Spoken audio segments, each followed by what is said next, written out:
is Monroe Lee here again today. This will be the 21st day of March of 2020. We met here a day or so ago, March 20, 2020, Friday. I sent some documents to the governor with a short video in the form of a text message because I had to be real quick and to the point.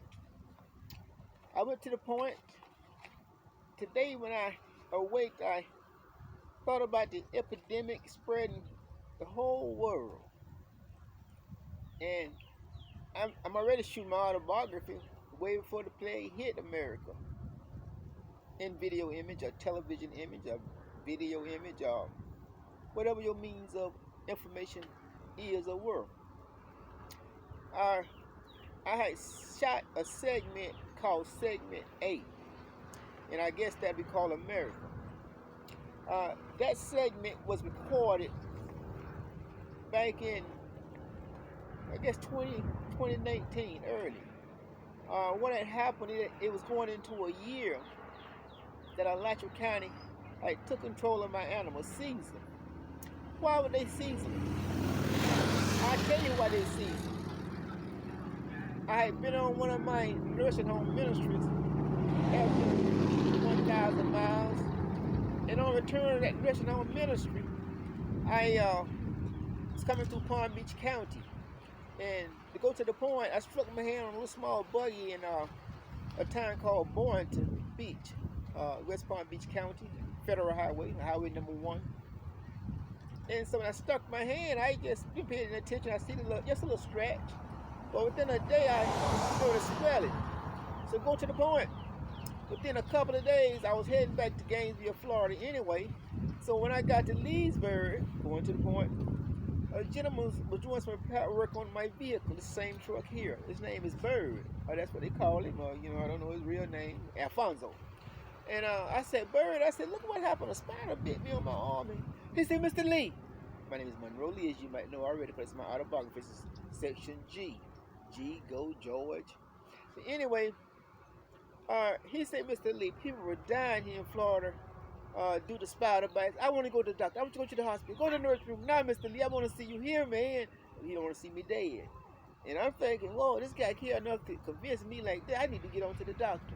But before I went to the doctor, I said, now, if you go to the emergency room here in Leesburg, you'll be Interstate 75 through here, but they're not technologically advanced as, equipment, and I guess, University of Florida right here. I said, Shands, and Shan have a record with you. They saved your life when you came out of Mexico in 1991, when you had drank the bad water and got that measles, was in your liver and finna head to your brains. So I decided to try to run for Shan, but before I made a strike for Shan's, I went by the park there in Leesburg, right off of Beecher Street, where my dogs always running in the marshy waters in the retention pond.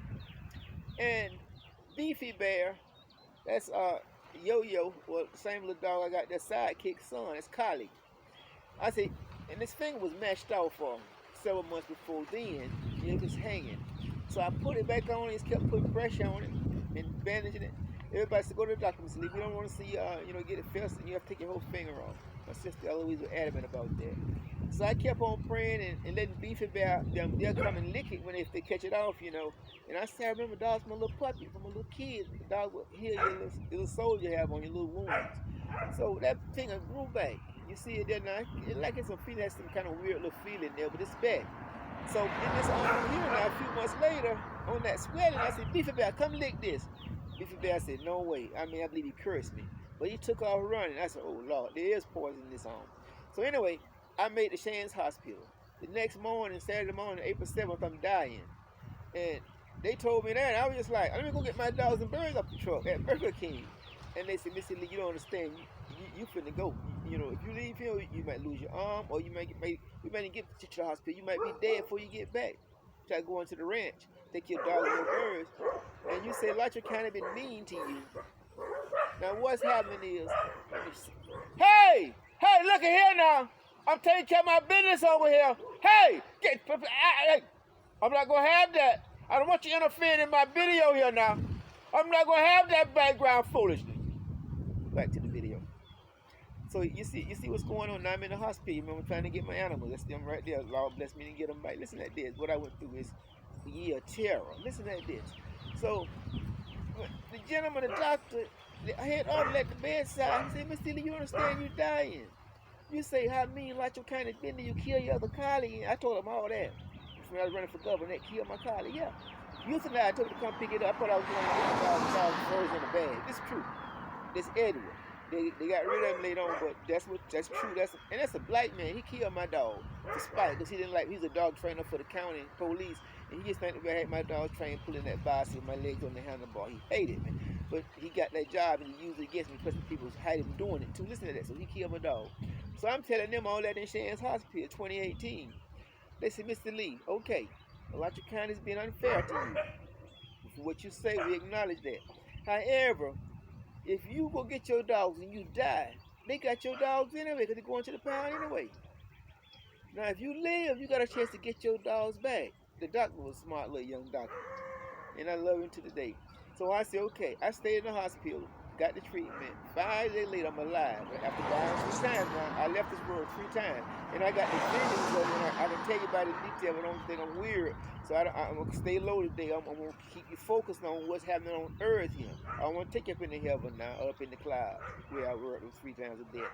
But it's substance in what I'm talking about. But I seen in one of these visions, I got to cover this tangible.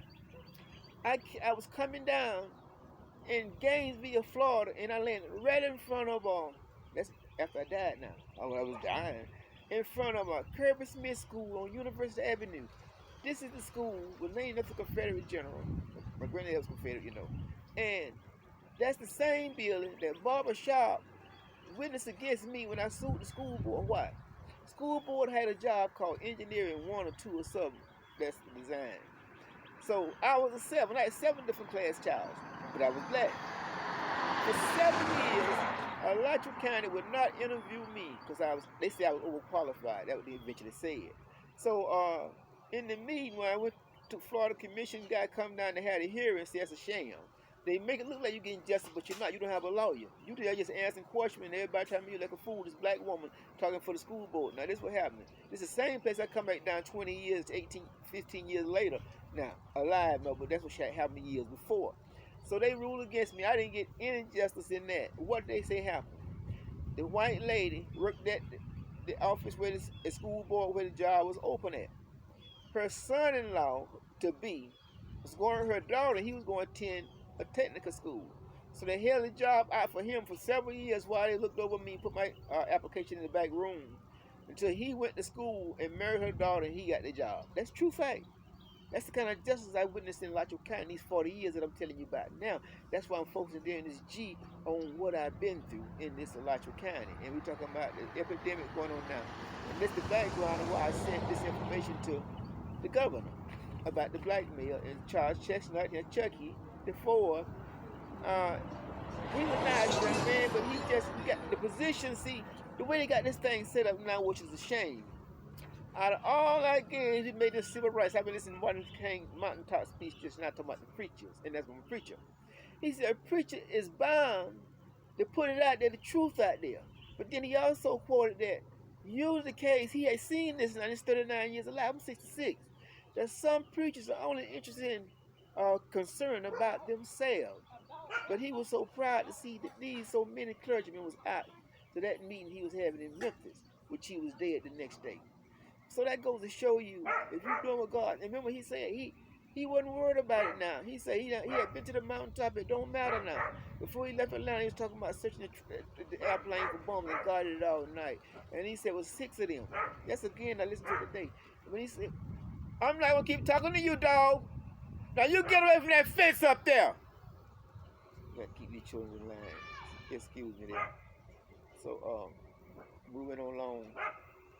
I'm not gonna let them lose my focus now. The dog is gonna be dogs. But dogs, get away from that fence there with that foolishness. Now I'm gonna keep telling you, I'm gonna break you down with a limb. See, you gotta talk to him like that. Now I'm not gonna do that now, because I don't know who's gonna hear this. That's what I told him. And he understood I'm mad, But he know I'm not gonna do that what I just said now. So don't get me wrong. But you see, he stopped it. See, he got more sense than a kid. I see some kids, the parents tell them what to do, and they tell the parents what they're not gonna do. See, that dog didn't tell me what he wasn't gonna do, but he shut up. See, and he understand that he was upsetting me with that yapping. So that's understanding. See, and that's people for you. And that's what I'm focused on today. Now, what I'm telling you, Martin Luther King also mentioned this today in his speech. He said that if God gave him a chance to live in whatever area he wanted to, he'll just take that view, panoramic view. He said, I started over there in Egypt watching the children of Israel in the dark dungeon. That means us coming out of Africa slavery. That's what he said. And on through the Red Sea. And he said he wouldn't stop there. He got to the Promised Land. And he said going on. And then the Roman Empire. And he said it's splendid. He wouldn't stop there. He went on down to the Greek, to the Capharnaum, and all these philosophical guys that's meeting there. And they said he wouldn't stop there. And they go to the guy, got his name for Martin Luther, when he typed this thesis on the doors at the church in Edinburgh. Oh, he laid it all down. Martin Luther King also, he just said he'll take a flight. This 1863 when Abraham Lincoln, he realized he had to sign the Emancipation. 1863, see, that turned the brother loose. And he said he wouldn't stop there. 100 years later, he said still was oppression. He'll say he went into Montgomery, Alabama, and made a steer out of Bull Connor.